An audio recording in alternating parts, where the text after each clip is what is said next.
Good afternoon, everyone. Welcome to our 4 p.m. service. We're glad you're here in spite of the rain. And this week, we're going through our series na More Than a Song, Week 3 na po natin. Next week is our last week. Next week, please invite all your friends, your barangay to come. Mr. Ching Positive is preaching here.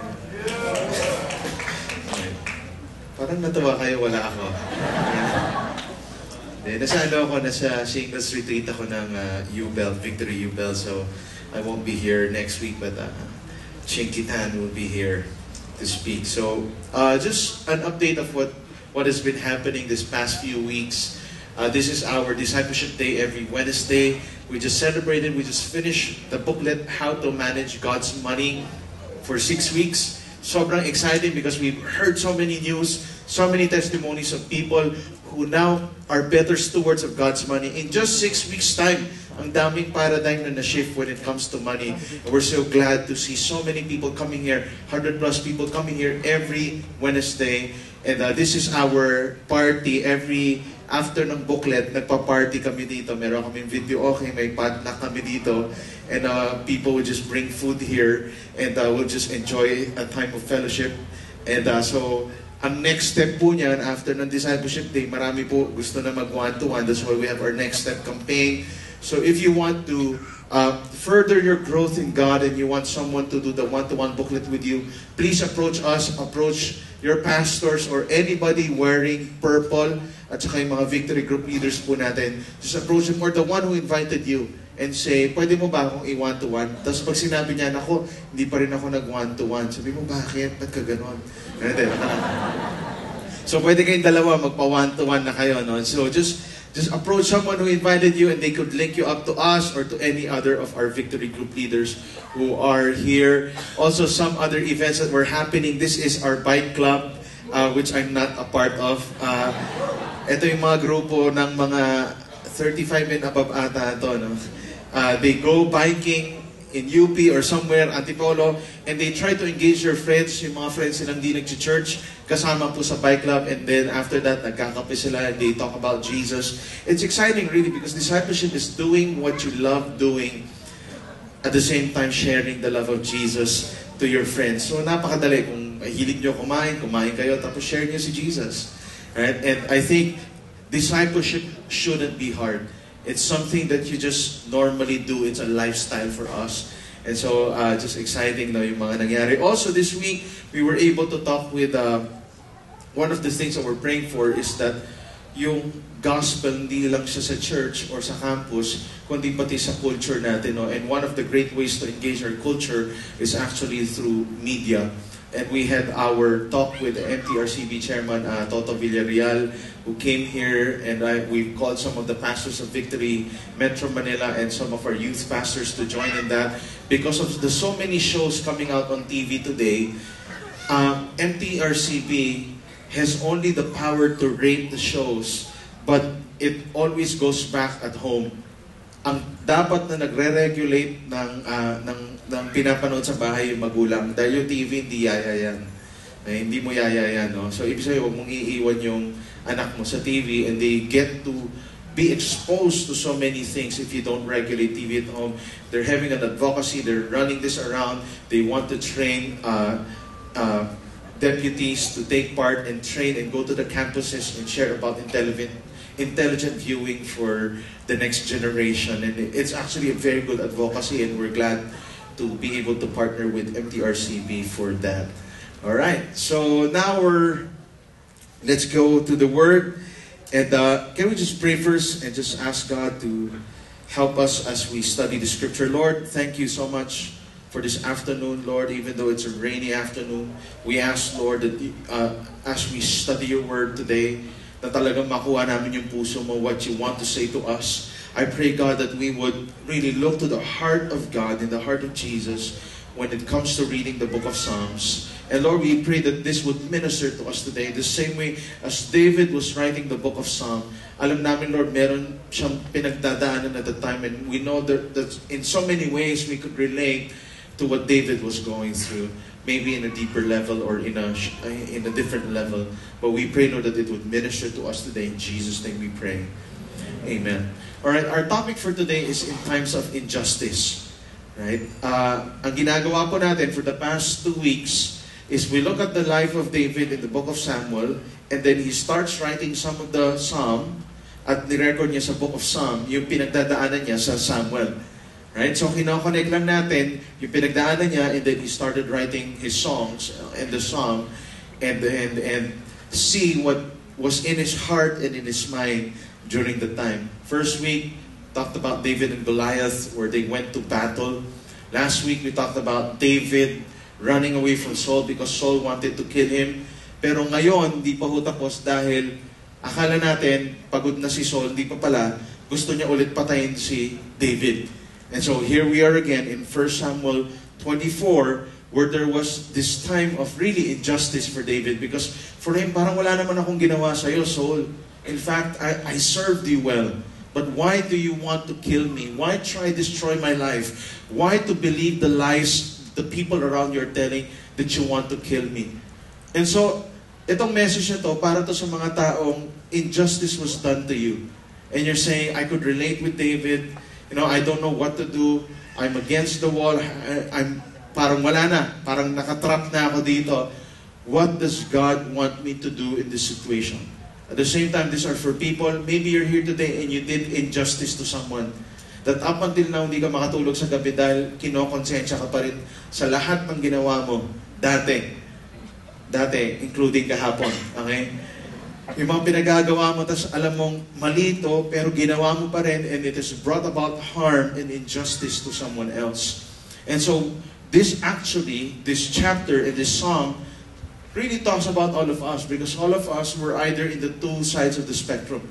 Injustice was done to us, or in a way, we did the injustice to someone. And so we look at the life of David in 1 Samuel 24, It says here, when Saul returned from following the Philistine, he was told, behold, David is in the wilderness of En-Gedi. Right? And so may mga spies ulit si Saul, sabi si David, nandyan sa En-Gedi. And so Saul took 3,000 chosen men out of all Israel and went to seek David and his men in front of the wild goats rock. In short, si David, 600 men lang was with David at the time. Saul had 3,000 men looking for the army of David. Sobra siyang paranoid, okay, na gusto niya talagang patayin si David, at saka sobrang excited niya because this was once again the motto of his life, to destroy the life of David. And then in verse 3, he came to the sheepfolds by the way where there was a cave, and Saul went in to relieve himself. Now David and his men were sitting in the innermost parts of the cave. It's funny because si Saul at this time, habang hinahanap nila, biglang he needed to relieve himself. Sa Tagalog, okay, hindi ko na sabihin kasi baho pakinggan, no? Hindi po siya umiihi dito. He was relieving himself. So it's the other one. And out of all the caves in the world, pumasok siya sa cave kung nasaan nandun si David sa kay mga tao niya. And he was relieving himself, and David was there in the innermost part of the cave, and they saw King Saul in all of his undignified position. And the men of David said to him, here is the day which the Lord said to you, behold, I will give your enemy into your hand, and you shall do to him as it shall seem good to you. Sabi na, nako, Kapitan David, this is it. If you kill that guy, your misery is gone. The root of all problems is solved. In short, pag pinatay mo na yan, ikaw na yung susunod na hari. Ito na yung araw na binigay sa'yo ni Lord. In translation, no, in Psalm, this is the day that the Lord has made. Let us rejoice and be glad in Him. Hallelujah. Okay? Then David arose and stealthily cut off a corner of Saul's robe. Instead of killing Saul, ginawa ni David, pumunta siya doon, siguro sobrang feel ni Saul yung ginagawa niya, hindi niya nakita si David. He cut off the robe of the king, which at the time was actually a sign of disrespect, because he cut off the robe of someone in authority.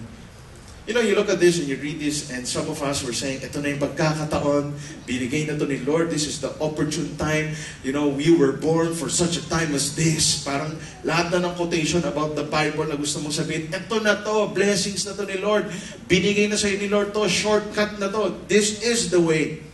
Patayin mo na si Saul. But then he decided just to cut a portion of Saul's robe. Kasi minsan, no, ang diskarte natin, iba sa diskarte ni Lord. That, kung tayo nandito sa posisyon ni David, no, isipin mo, no, Lord, ito na ba ito? Sobrang dali nito. Grabe, sobrang grace nito, Lord. Salamat, Lord. Pero iba yung action ni David at the time.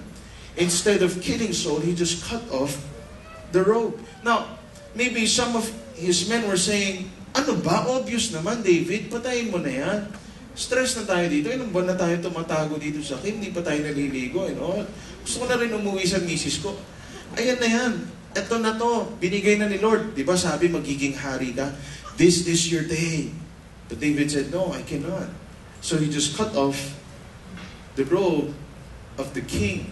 You know, even though sometimes sobrang obvious na, and sometimes we give advice to people na obvious yung sagot. Pero maraming times, tanong nyo sarili nyo, nag-i-inquire ba kayo kay Lord?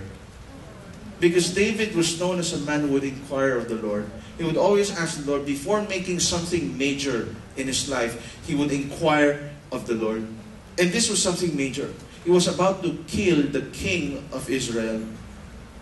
And for sure, he was wrestling in his mind, do I kill this guy, or do I just cut off his robe, or do I do nothing? And there was that in his mind, and what he decided was just to cut off the robe. Do you inquire of the Lord? I remember there was a time somebody called me and said, mag-invest ka dito. He said, go to the stock market, get this stock, invest in this stock. It's a short hit. So I go, are you sure? Are you sure? Sabi niya, yes, it's sure. So I go, really sure? Yes, I have insider's tip that this is good. Lagay mo pera mo dyan. Triple yan. Ito yung mga naglagay ng pera dyan. Nag-name drop. So, at that moment, I did not inquire of the Lord because I thought, wow, sure shot. Dami pala naglagay dyan ng pera. So I put a lot of money in that corporation. After putting a lot of money in just a few months' time, I lost almost 30% of my money because I put it there and then the slump happened. After a year, I couldn't take it out because I lose a lot of money. After 2 years, the same thing. Third year, the same thing. It was going down to the point it was 50% of the value that I put in. It took how many years? 5 years. Before, really, where God ministered to me and said to me, there was a time, I think that was 2 years ago, na medyo mababa yung mga pang-i-invest. And I really was tempted to go and invest. And I said, Lord, ngayon nag-inquire na ako. Ayoko na hindi nag-inquire kay Lord. Sabi ko, Lord, obvious na to. Kailangan ko na maglagay ulit. Now, I'm not saying go to stock market, please. Right? You could go to mutual funds or do some investment. It doesn't matter. You have to study it. All right? Buy Randall's book, No Nonsense Personal Finance. All right? For you to know, okay, if you want to invest or not. But I won't go into that. But at the time, it was so obvious. Lord, if I put money now, this would actually grow. And then the Holy Spirit said, no, you cannot put there. It was like, Lord, sobrang obvious na. Parang, Lord, nagbabasa ka ba ng libro ni Randall? Or ng mga blog nila, di ba? It was so obvious, but you know what? It was a gentle reminder from God. You know why you shouldn't put there? Because your heart is not right. You'll get greedy again. And so that was at the time that I had to really control what was in my hand and say, I will not put it there because I know my heart is not right. The timing was right, but the person who will put it there was not right. I had to inquire of the Lord, and it was like, Lord, you provide in some other ways. Maybe not that way, but in some other ways. I'm thankful to God for that. I'm thankful that I did not put it there, even though when you calculate it now, it should have tripled already. But I thank God because God was doing something in me 2-3 years ago when I was so tempted. Buti na lang I inquired of the Lord. Verse 5. And after David's heart struck him because he had cut off a corner of Saul's robe, he said to his men, the Lord forbid that I should do this thing to my Lord, the Lord's anointed, to put out my hand against him, seeing he is the Lord's anointed. Now, at that time, sabi na ng mga tao ni David, patayin mo na, ito na, pwede to. Di ba? When he cut off the robe, what happened next? Nung pagkakat niya, pagbalik niya, ang heavy nung heart niya. Sabi niya, mali itong ginawa ko. And you know why? Because David, for the longest time, was a man of honor. He moved in the spirit of honor. And for him to even cut off the robe, it was actually a mistake. And his heart was so heavy. Even though, siguro sabi, yeah, okay, thank you. I'm not worthy of this. Si David din yun. Anyway, when they cut it off, it was like, for him, mali itong ginawa ko. Siguro sabi ng mga army niya, sir, exage na kayo. Super, ang arte niyo, OA ka. Magiging hari ka ba talaga? Pusong mamon ka. Paano ka magiging hari? Hindi, mali ito, bakit? Anointed ni Lord yan, hindi ko pwedeng galawan yan. Tapos ginawa ko pa. Mistake! He says, I shouldn't touch it. Now, let me comment on this because we are living in an age where honor and respect has long been forgotten. And it is just so refreshing to read something like this. Wherein, here was a man who honored someone who wanted to kill him because he was the Lord's anointed. He did not even dare want to touch or kill the Lord's anointed. Even though everybody around him said, you can actually do it already. This is your time. His heart was struck. Sobrang di siya parang there was something there. Nahirap siya. You know, recently, as you all know, we lost to Iran in our FIBA games. And it's okay. We're second place. They put a good fight. Di ba? Puso, laban. And it was actually a good fight. But we made headlines again when Filipinos, us, started maligning the winner of the competition and saying cruel and dirty jokes about them that made it to social media. It was really a time to be ashamed of how we acted. We're like sore losers when those came out and it made the news how we couldn't even accept defeat because of what we were writing online. Parang natalo tayo, talo na, okay na yun. Di mo naman kailangan mag-below the belt eh. Di ba? Sanay tayo na pastime natin, manira ng tao, di ba? Sanay tayo mag-cyberbullying, pag may nakita ka, galing mo mag-comment, di ba? Ang lakas mo mag-comment, di ba? Natalo yung manok mo sa The Voice, ang dami mong sinusulat, di ba? Feeling mo talaga, ikaw yung coach, kaya ka nga hindi coach kasi hindi ka marunong. Kaya wala ka doon, di ba? So, ibig sabihin, sobrang dami na, we move always in the spirit of dishonor instead in the spirit of honor. And when I say honor, it's not just with the people in authority, it's with all. We respect and we value the dignity of every person in this world. And we should not dare say something that is derogatory, to that person. You don't want, to do that. You want to move in the spirit of honor. A couple mentored us in marriage, and what he said is actually a lifesaver. He said, if you have something good to say to your spouse, you say it. But if you have nothing good to say, just zip it. Right? And I think that's right. Sometimes the things that we say to our spouse or to our kids, if there's nothing good that will come out of it, just don't say it. It means it's trash. Ang trash, you don't spread it around. You zip it and you take the trash out. Am I right? You would see people. Who would make their spouse their joke material. They're eating, they're with their friends, laging pot of jokes, yung asawa niya, pinagtatawanan. That's dishonoring. Right? And it applies to both men or women.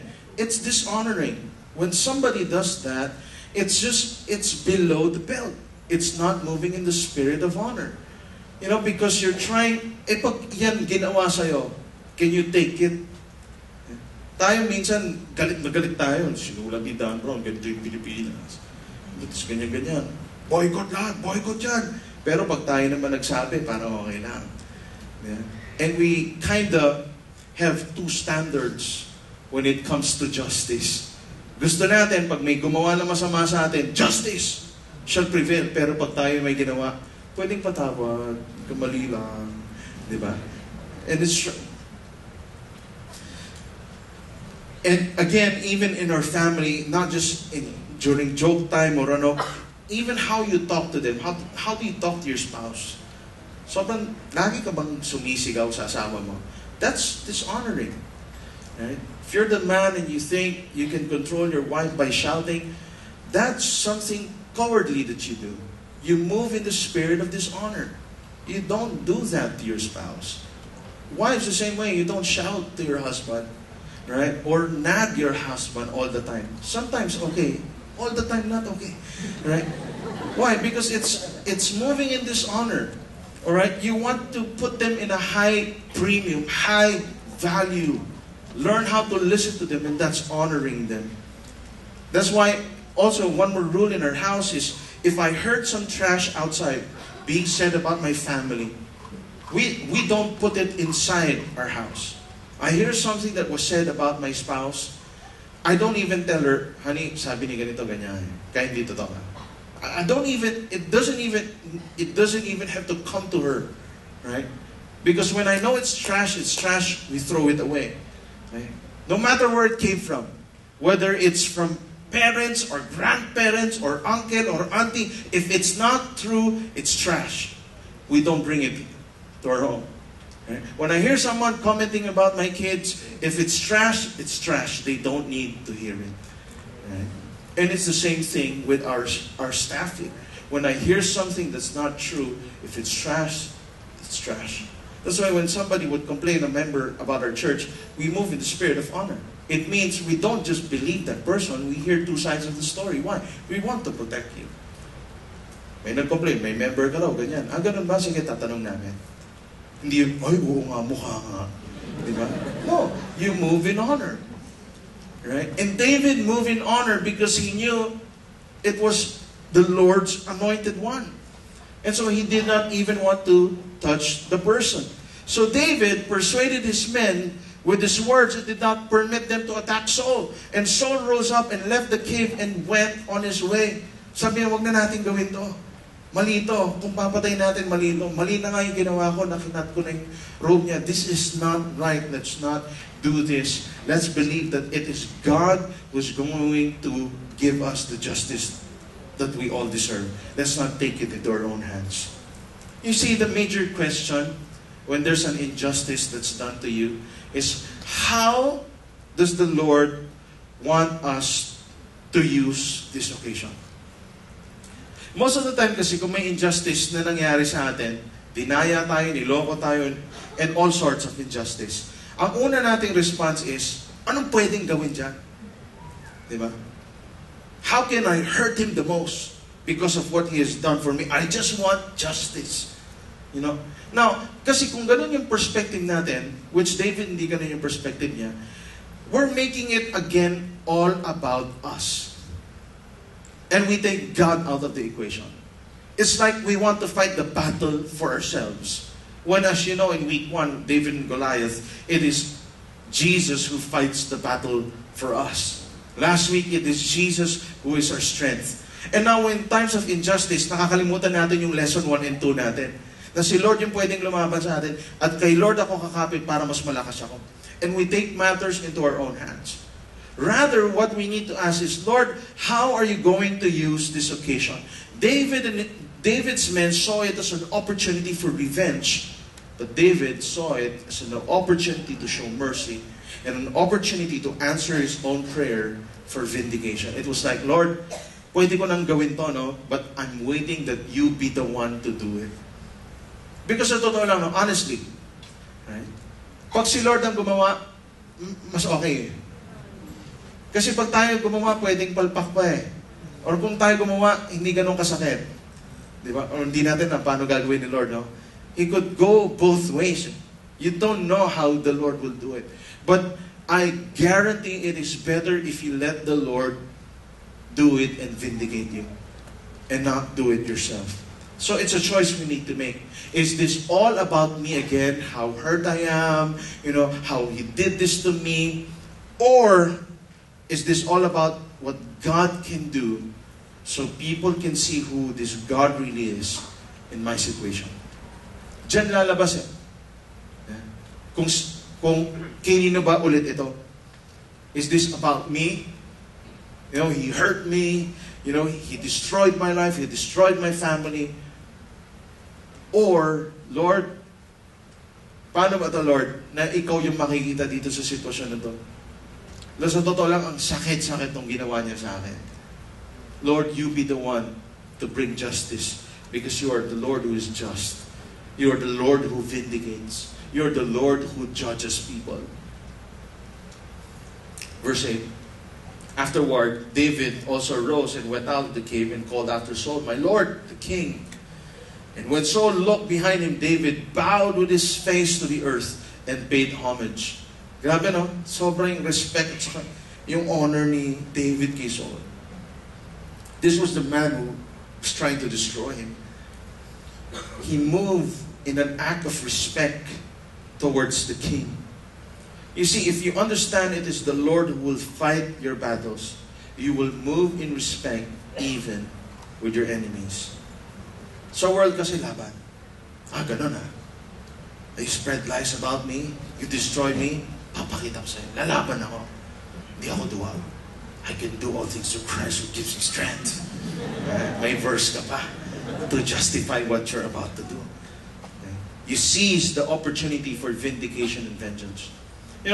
I could remember 2 instances in my life where somebody spread lies about me. This was years ago. More than 5 years ago, 4 years ago. Long time. The other one was more than 7, 8 years ago. I couldn't believe it. For the first time, wala akong kaaway. Nung lumaki, wala akong kaaway. Na hindi ko kamag-anak, na hindi ko kapatid. Okay? Sa bahay lagi yung nagsusundukan nung lumaki. Pero nung tumanda na kami, wala kaming kaaway. As in, sa sobrang cute ko at saka pahit ko.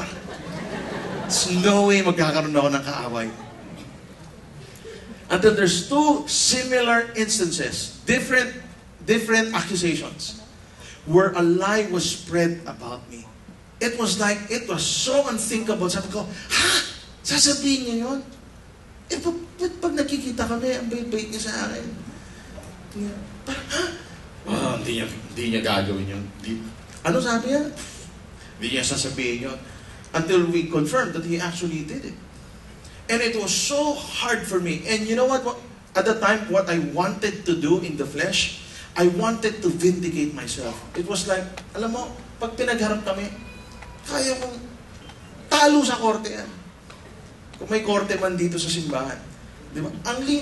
Ang linis-linis ng ginagawa. Wala akong iniisip na gano'n. Hindi ko ginawa yung sinabi niyang ginagawa ko. And he was spreading lies and it was becoming personal attacks already, and it was gossiping throughout the church. And so it was like, Lord, ikaw nang bahala, hindi ko alam paano approach to, but I wanted to clear my name. And here's the reason why I wanted to clear my name. I'll be honest before you. It wasn't because I was right. It was because nasisira image ko eh. Mababaw, no? Pero most of the time, kaya naman tayo palaban dahil nasisira yung image mo. And there's actually also pride in my heart at the time, even though I knew I did nothing wrong. But I wanted to defend myself so badly. But I thank God I did not went ahead of God. I thank God that the Holy Spirit stopped me from doing something foolish and make it a war between how good I am and how malicious and how deceitful they are. 2 crucial things we hold on to in times of injustice. Pag andito ka, somebody's doing that to you. Some gossip, some really destroying your life. Some abusing you. 2 things you hold on to in times of injustice. Number 1 is integrity. You hold on to your integrity. What do I mean? Later, let me explain. The second one is the gospel. Let me go to the first one. Number 1 is integrity.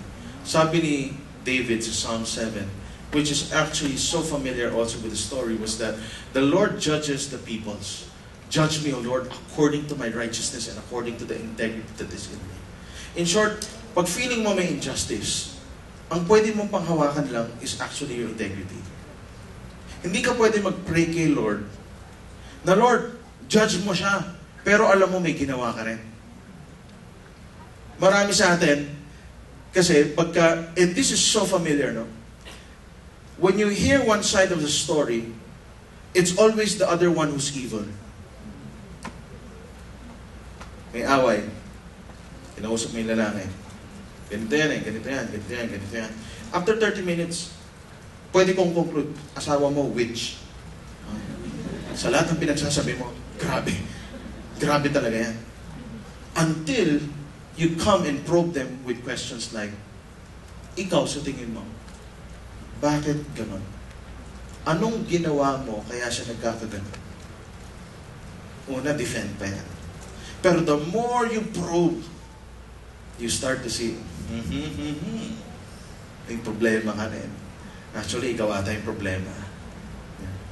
Tapos pag pinagtapat mo na yung dalawa, face to face, at bawal na magsinungaling dahil may testigo na, doon lalabas yung totoong kulay.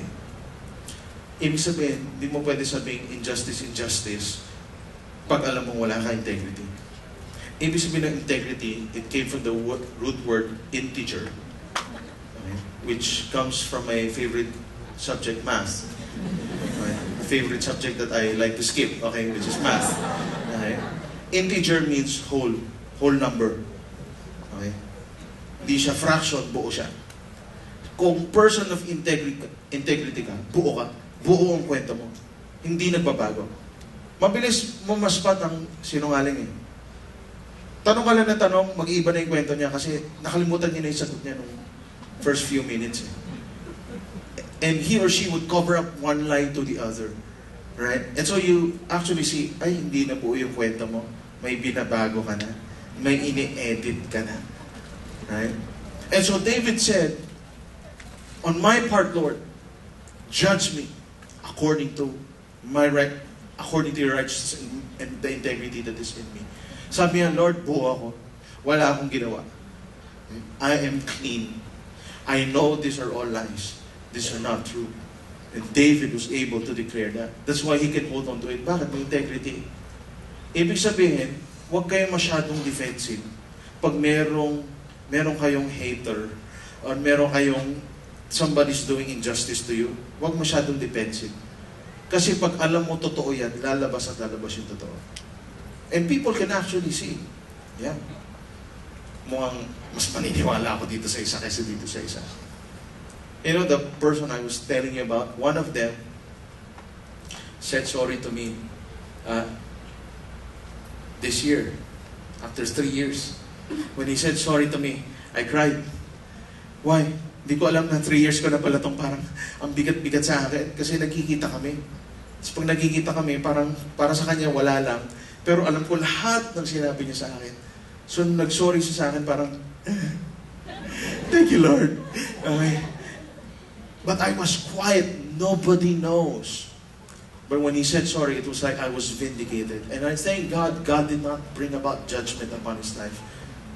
Mahal ko rin naman yun eh. Siguro mainit lang ulo niya. Ewan ko kung anong toyo sa utak niya at that time. But it was 3 years. In fact, I've forgiven him. But when he said sorry, it was like closing something. There was a release that happened in me. And I knew there was a release that happened in him when he went and said sorry to me. Now, some of you here today, baka kayo yung kailangan mag-sorry. Siguro nag-aantay na yun. Text mo lang, inaantay niya, o tawag mo lang na para sabihin sorry sa ginawa mong kasalanan. Yeah? And it could actually release someone from such a heavy load and burden.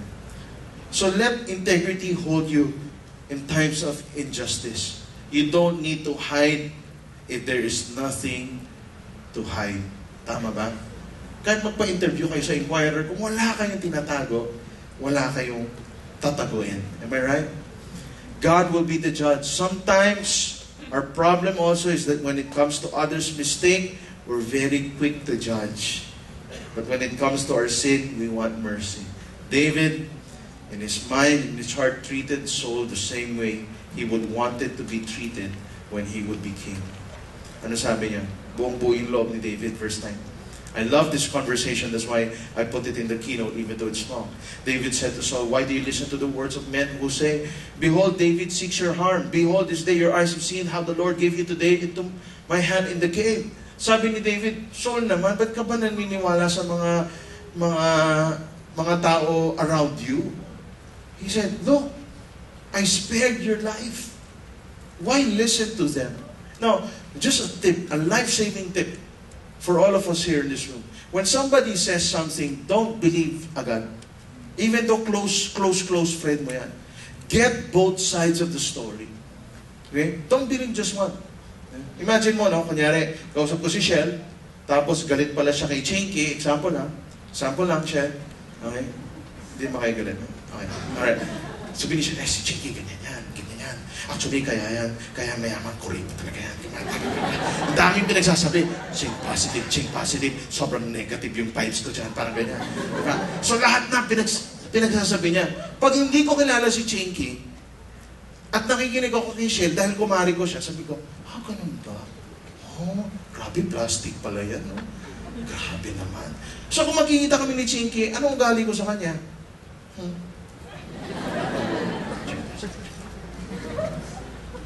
Galit ka, di ba? Bakit? Dahil lang sa kwento ng isa. Di ba? Yung pala, ang totoong kwento, may utang si Shell, naniningin si Chinky, tinatakbuhan niya. Kaya ako ripo, dahil mayaman naman, kumikita naman, tapos eto lang utang ko. Di ba? Yung pala yun yung kwento. That's why you need to hear both sides of the story. And David was saying, why do you listen to these people? I don't want to kill you, I honor you. I respect you.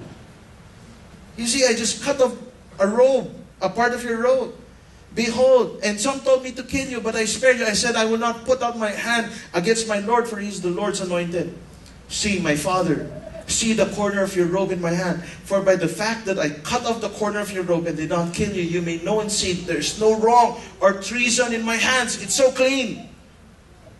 I have not sinned against you, though you hunt my life to take it. May the Lord judge between me and you. May the Lord avenge me against you, but my hand shall not be against you. I love this verse here because David was saying, I won't judge you. So, ewan kung bakit mo ito ginagawa. I would not judge you. I would not even avenge. But may the Lord be the one to avenge. Bigat nun, ha? Sabi ni David, hindi ko gagawin to.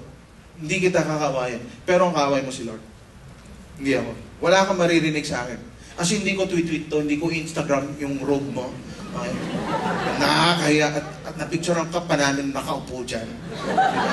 Pang-blackmail ko yon, di ba? Hindi ko gagawin lahat yon. Si Lord ang kalaban mo, hindi ako. In fact, I respect you so much. I told my men to erase all the photos in their cell phone. You know? This is a new translation, no? Modern translation. But he says, but my hand shall not be against you. There will be no trace of my hand in any work that will try to destroy you. It is the Lord who will judge you. As the proverb of the ancient says, out of the wicked comes wickedness, but my hand shall not be against you. After whom has the king of Israel come out? After whom do you pursue? After a dog? After a flea? So ano ka ba? Aso lang ako, kuto lang ako. Why do you even spend time with me? You know, trying to kill me. I won't even bother you. He says, out of the wickedness comes wickedness. Bigat na, sabi niya, dahil yung puso mo wicked, lahat na inisip mo wickedness. Kaya may mga offended people, ganun sila. Yung mga laging galit, feeling nila galit ka sa kanila. Bakit? Lagi silang galit eh. So yun yung lens nila. Yung mga daming bitterness, di ba? Mabilis magtampo. Bakit? Eh kasi ganun yun na sa puso nila. Yung lahat pwedeng question about yung may sinabi ka lang na good morning ka, hindi good, masama yung pagka-good morning sa kanila. Hindi ito exage, no? Pero pagka ganun ka, may problema ka. Totoo may problema ka, and you have to deal that with the Lord. Yeah? You cannot put color in everything. You have to actually look deep in your heart And let God expose whatever sin is there. Alright? Because, if you love hurting people, it's because you're hurt. You love hating people because you've been hated upon. That's why there are issues in your heart that you need to deal with. Out of the wickedness, out of sin would come sin. May the Lord therefore be judge and give sentence between me and you, and see to it and plead my cause and deliver me from your hand. Dahil si David, buong buo, may integrity, sabi niya, judge tayo ni Lord, tayong dalawa. Tingnan natin sino mag-judge sa atin. Because he knew he was on right standing before the Lord. He tells King Saul what he needs to hear. He says, I have no intention of hurting you. In fact, I honor you. What you are doing, King, is actually sin. But in spite of your wickedness, I honor you. Let God be your judge. I hope ganun tayo. Bago pa pumunta sa korte yung mga problema nyo sa kamag-anak, sa friends nyo, sa barkada niya, lalo na pag dalawa kayo Christian, ano sabi sa Bible, di ba? Papaabutin nyo pa ba yan sa korte? Usap na lang kayo. And let God vindicate you. Right? What that means is, I'm not saying don't go to court if it need be that you need to go to the court. But, nag-usap na ba kayo? Yeah. Have you threshed it out? Alright? Are you cooperating? Or you're so decided already that once again it becomes all about you and not how God can use this occasion so that the gospel and God may be glorified in this situation. This is hard. In fact, as I'm saying this and preparing this, ang hirap nito. Parang ginagawa ni David dito kasi talagang may karapatan na si David patayin si Saul. Ito pa rin yung ginawa niya. The Puritans prayed this. And I love this prayer because it shows to us the heart of justice, the justice of God. He says, let me never forget that the heinousness of sin lies not much in the nature of sin committed as in the greatness of the person sinned against. In short, di raw issue kung ano yung sin na kinumit mo. Kasi lahat naman tayo nagkasala na eh. Lahat tayo nagkamali. May nasabi tayo. Yung iba sa atin, may sinira ka ng buhay. Okay? I think all of us, we go through that. Right? But in that prayer, it says, the heinousness is not in what's committed, but who you sin against. Because you sin against God. When you do injustice, you're sinning against God. In another perspective, is that sino bang kalaban mo? Ang Diyos ang kalaban mo. You're unfaithful to your spouse, hindi mo kalaban spouse mo, biyenan mo. Kalaban mo si Lord. You're sinning against a holy God. You see, naninira ka ng tao, you're spreading lies, you're not actually sinning just against that person, you're sinning against God. Because that is God's child. That is God's creation. Mabigat yan. Don't make light of it. Jesus went down on earth to die for our sins. Don't make light of what Christ did for us on the cross. So that justice may be served. Kaya nga tayo forgiven because Christ came down on earth to die for us. That's justice being served. That's why as Christians, it's easier to forgive. And even in the midst of injustice, though it's really, really hard, to actually say, let God be the judge of the sin that you have committed. Justice is not saying it's okay, I forgive you and let's forget about it. It means I respect you, but I need to call out that sin that you've committed. The Lord be the judge and let the Lord vindicate me for what you have done. You see, if we want to experience the grace of God, we must know the justice of God. Bakit ang mga Christians naiyak sa grace ni God? Dahil alam nila yung justice ni God. Na isang kasalanan, out si Adam and Eve. Na yung kasalanan natin would bring us to hell. But the grace of God set us free. That's why you have to know the justice of God. And that's why you need to administer justice to people, because you understand the grace of God. He said to David, you are more righteous than I, for you have repaid me good, whereas I have repaid you evil. And you have declared this day that you have dealt well with me, in that you did not kill me when the Lord put me into your hands. For if a man finds his enemy, will he let him go away safe? So may the Lord reward you with good for what you have done to me this day.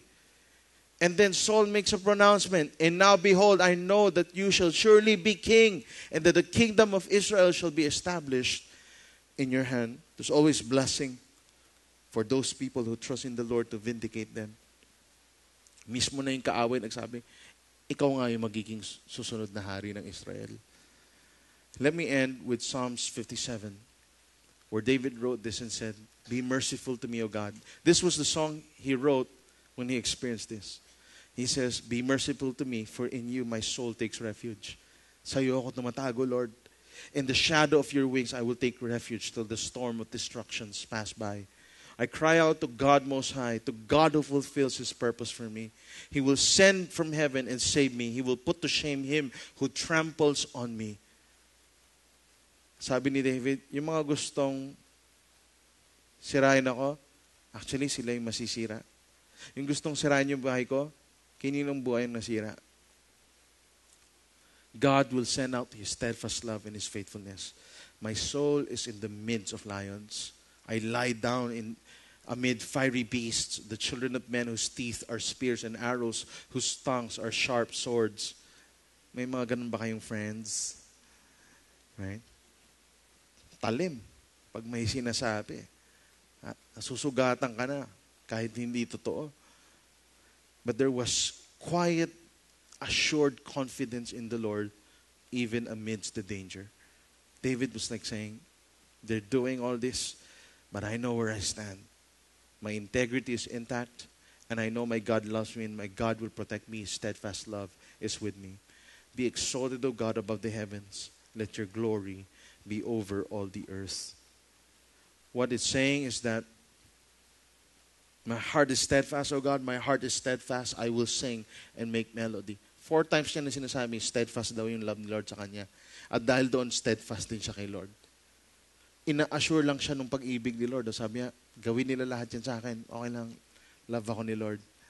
You know what that means? Take home ko dito, no, is this.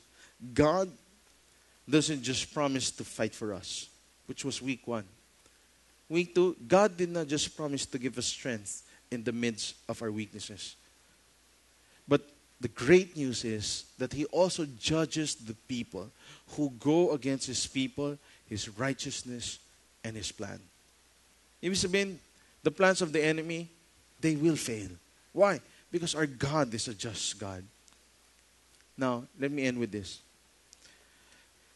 You heard the story, you read the psalm. I don't know where you are, if you're David or you're Saul. And it actually doesn't matter much. It matters, but not much, whether you're David or you're Saul. The real heart of the story is this, is nasaan si Jesus sa occasion na to? Is Jesus your vindicator or not? Okay. Will you let Jesus vindicate you? Will you let Jesus judge those who are doing injustice to you? That at the end of the day, in spite of all the injustice, I hope you can declare when you go home with your family, He is my vindicator. Lord, I stand with my integrity intact. And Lord, you are my vindicator. You will vindicate me from all the things that was said and done against me that I know are evil and wicked, and you will be the judge of this people.